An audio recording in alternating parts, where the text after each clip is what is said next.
let's talk about the positives, all right?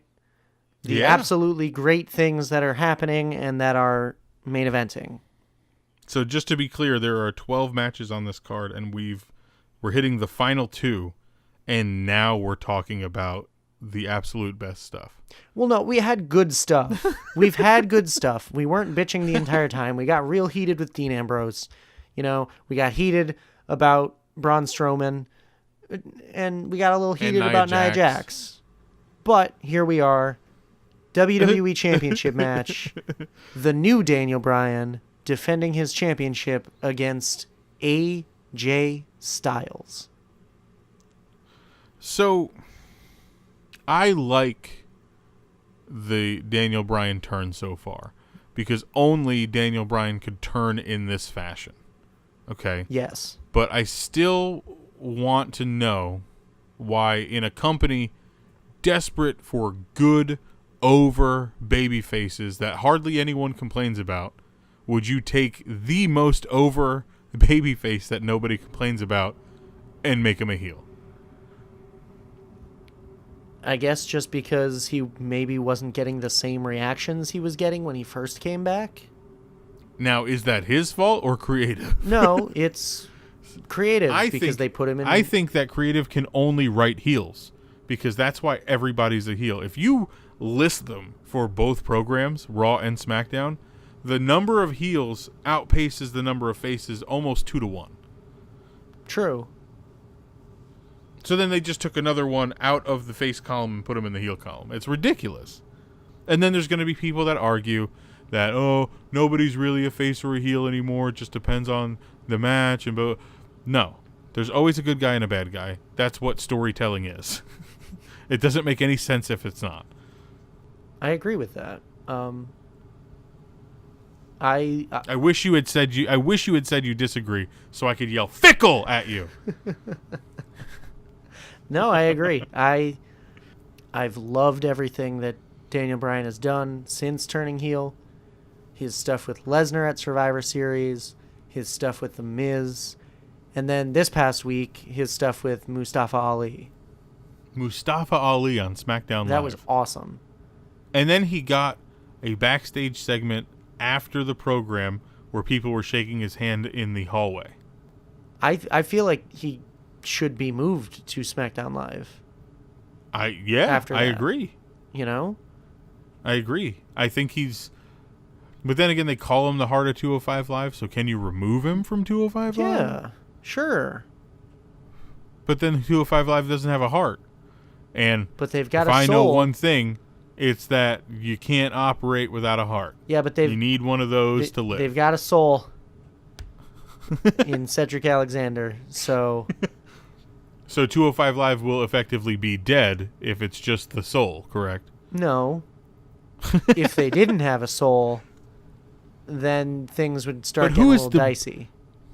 But who is the brain of 205 Live? Because I want to go Tin Man, Scarecrow, and the Cowardly Lion. Like, we got to get all three of them. We've got the brain, we've got the heart, and we've got the soul, which could be the courage. Drew Gulak. He's the brain of 205 Live. I thought you were going to say he's Dorothy. Anyway. Back to the topic on hand here. I am really looking forward to this match. And it's going to be the first time we see these two go one-on-one in a pay-per-view contest. Yes. I think Bryan using the knee bar is interesting, considering he has a slew of other submissions that he does regularly. Well, he originally wanted to use the knee bar when he first came into WWE. He wanted the knee bar to be his finisher. But then they gave him... So they made him do the yes lock? Yes. Or the LaBelle lock, or whatever you want to call it? It was the LaBelle lock. So he had to find something else. They didn't want him doing the knee bar for whatever reason. Yeah, they said it didn't look painful enough or whatever. So now he's using it because he doesn't want to use something that's associated with the old Daniel Bryan, I'm assuming. Correct. However, he was using the knee bar in his feud with Cass. So yes, he was. I remember that. Yes. So he's toying around with new movesets, doing things a little differently. That's a hold that he could lock in and possibly stop someone from walking. So Right. it works better as a heel. Yeah. So is it just me, or does AJ kind of feel like the odd man out here? He's definitely the odd man out. But AJ had like a hell of a reign with that title. So I think giving him some time to kind of drift around the card a bit would be good for him.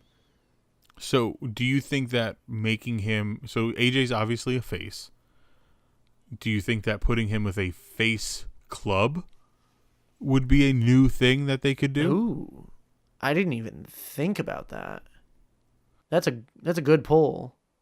They're kind of faces now too. Well, they were faces, and they haven't been seen on TV since Nakamura's feud with AJ.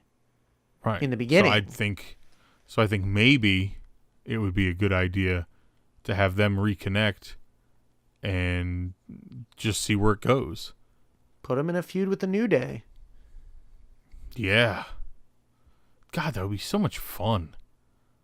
SmackDown is relatively more fun than Raw.